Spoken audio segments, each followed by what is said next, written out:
Nadu has not only changed the way that we think about Magic the Gathering, but also the way we play Modern. For the Magic Online Creator Program, the tournament that they have coming up this weekend has actually pre-banned Modern for the format, not only to promote creativity and deck building, but also to promote some viewership. Because let's be honest, we don't all want to be watching a repeat of Pro Tour Amsterdam, Pro Tour Modern Horizons 3, where the 5 out of the top 8 decks were just Nadu. And I think that's completely fair considering the Modern metagame right now. I believe Nadu's at like a relatively okay standing. I think if you go to MTG Goldfish and you filter by things right now, in the last kind of 30 days, it's at, I believe, like 9 to 10%. In the last 7 days, it goes up to 16, but you know, people's biases and everything. We'll see where the numbers truly lie. Now, I think Wizards of the Coast wants to take their time to see where Nadu lands up. And I think a lot of people have frustrations with that, especially with the next BNR happening in August. There's obviously all that talk about Legacy right now with like the Scaminator deck and Grief just creating terrible play patterns in the format. And who knew free spells will create a kind of format defining interaction that not a lot of people are happy with. And whether that says something about Force of Will in the format is something else. I think, you know, a counterspell like that is perfectly fine. But when it comes to proactive discard and stopping you from playing the game in general, it's not really something that you can work around. But that's not really what today's video is about. Today, I wanted to talk about how there actually might be a case for something like Modern Mill to want an unstable metagame like this. How players that, you know, I've helped to foster and an archetype that I love actually wants the metagame to be broken in Modern. And honestly, I might have an interest in Nadu being around. But before you click off the video, I do want to say I am a dedicated Nadu hater, and in an objective stance, as someone who's been playing for Modern for so long, I do want it to be in a healthy place. So if you're a Nadu hater yourself, then you got to leave a like on the video. And if you're here to see Grief go in Legacy, then I mean, obviously you got to leave a like on the video.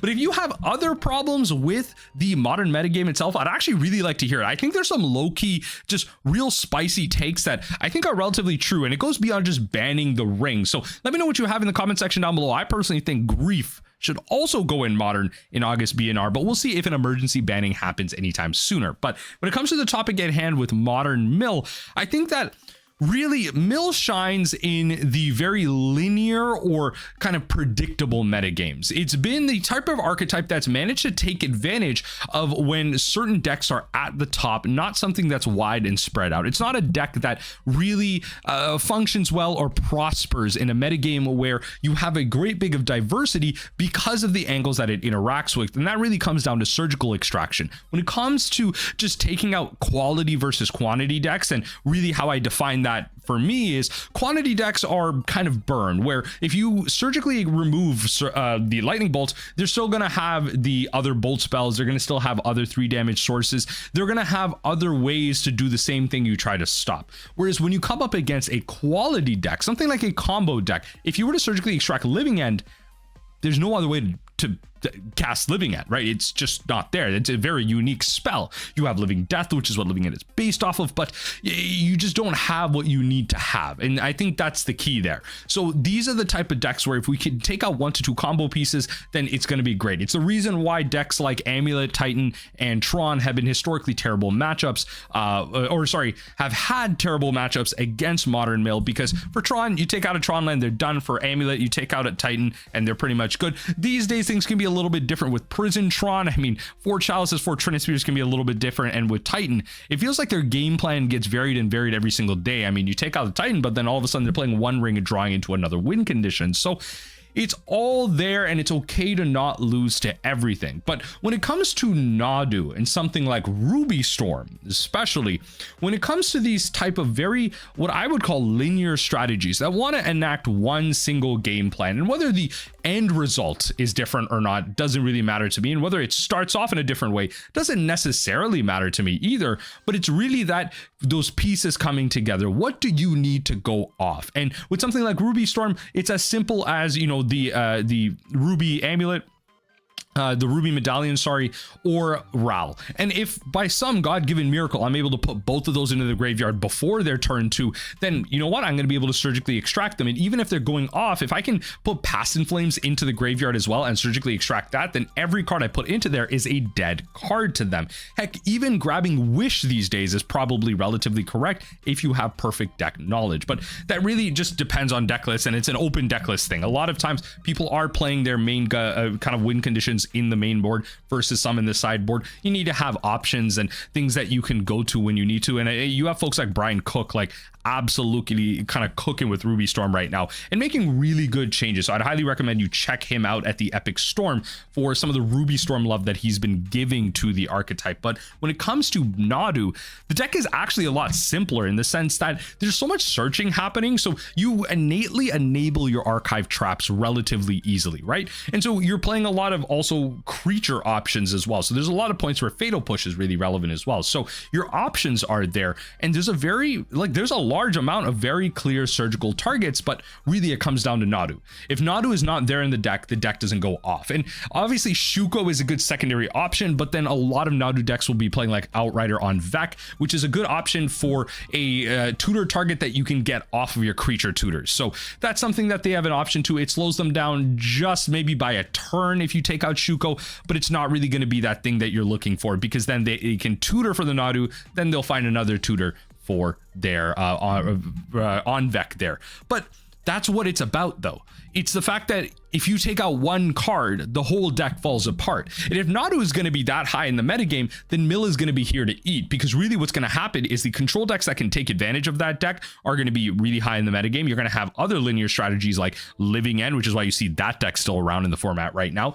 Living End and Ruby Storm and all these type of kind of combo decks. Heck, even Goryo's Vengeance for some reason is making an appearance in the kind of last 7 days and everything if I'm looking at the metagame, which is actually really cool. It's just another strategy that, I mean, relatively speaking, we can generally deal with, although Archon of Cruelty is a really good card once it comes out. It's not really something that we can deal with immediately. But the mono black mid-range deck is probably going to be the biggest downfall to the Mill decks right now. The Grief Scam kind of package has been the real thing that's been pushing Modern Mill down in Modern for a very long time now. It's been the type of archetype where generally 1-for-1ing is not what Modern Mill is good at in any way, shape, or form, just because of the resources that it's trying to attack don't really go 1-for-1 in terms of value. Me milling over 5 cards isn't the same as me killing a creature on the board. That creature on the board is killing me, whereas me taking out random cards in your library is just that. It's random. So I could be milling over your lands, or I could be milling over your spells that you need to win. It doesn't really matter. It's different game to game. So in that sense, mono black mid-range kind of doing these crazy turn 1 plays, turn 2 plays, turn 3 plays, whenever they want to grief you, these crazy big swings where they're taking out the key pieces in your hand that you need to win the game.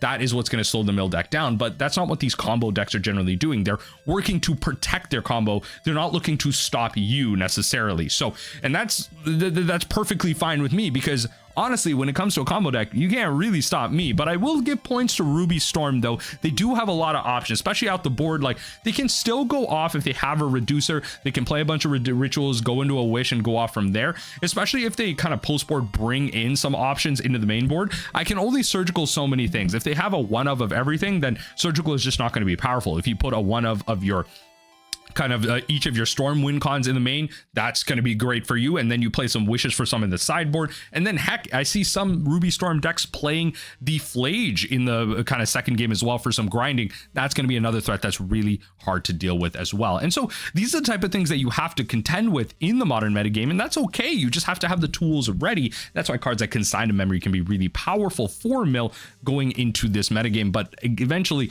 Nadu is just, you know, if it's going to be left alone for this long, it's going to hit the top of the metagame, and honestly Mill is just going to prosper from there with its ability to kind of interact on that stack with extirpates, with surgical extractions, with deep type of effects that really lend the power that modern Mill has. So in that sense, as I was saying in the beginning of the video, I kind of have a vested interest in Nadu succeeding, at least for the short time being. I'll have my adaptions, and the Mill mob will also as well. We have been around forever, and we will find ways to adapt to the nonsense you throw at us, but for now, Nadu maybe should stick around for a little bit longer, just so my crab empire can succeed for that much longer.